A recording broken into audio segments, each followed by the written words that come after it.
What up, y'all? It's Double O from Kidz In The Hall.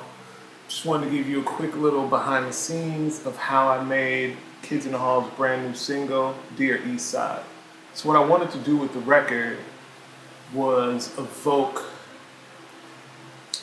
a mood. But I was shooting for a very summertime, early spring vibe.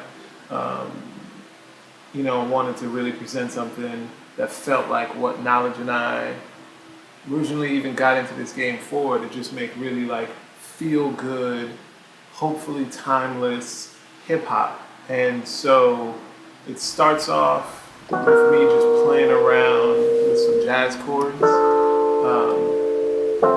Played it really choppy. Just let it rock. And then from there, we came to adding the drums. I did this beat in Reason. So I jumped into the Kong, and it just had a straight classic drum patch that I think evoked exactly the era that I wanted it. Really easy to program that. Threw it through the regroove. It's got like an MPC groove amount that you can put on it. So slap that on the drums to make sure it had the right swing. And that was like the basis for it. There's a really dope bass patch in there that I've been using lately that's very much like a stand-up bass. And I kind of add a little oomph on the bottom end, so it feels very subby, but it has all of the articulations of a stand-up bass on the low mid-range. And so I had a horn stab from somewhere, slapped that in the NNXT, and pitched it into the right key. And doing that immediately is going to give it a certain texture, because it's not typically in whatever key it was originally played in. Threw a delay on it, threw the pitch bend on it, and just played that. And it's basically a single two notes playing over and over again. And then had to jump to my man Ep1's Black Kids. And he's got an awesome section, probably my most used section, which is the grunts. And he's got a countdown. It's like 1, 2, 3, 4. And I chopped it so it's just on the 1. And then threw a bunch of effects that I automated on it, so that it does this really kind of almost like a rolling space echo, but really loopy delay, where it gets really big, comes down, kind of gets really big again. Slap that on the 1. Now it's basically it.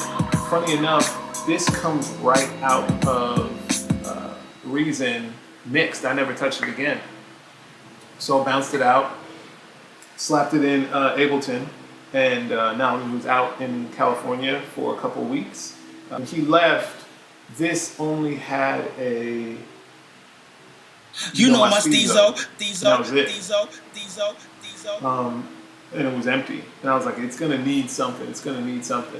So I ended up doing a bunch of crazy manipulations in Ableton with the Warp, a bunch of manipulations with Auto-Tune or Antares throat. And so I can make Knowledge sound deeper or higher pitched or whatever. And so what I ended up doing was taking that first part, my Steezo, and I replicated it. So it's my Steezo, and then it would have said my Steezo again, but then I took the steez in Warp and stretched it as basically far as I could without ever getting any digital distortion. So it goes my Steezo. My Steezo, my Steez. Held that out, cut the O off of it. My Steez. And yeah, that's basically how the record was made. My Steezo, my Steez. My Steezo, drinking with my amigos. Pushing down Jeffrey Boulevard like the main.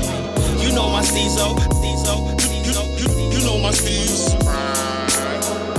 My Steezo, drinking with my amigos.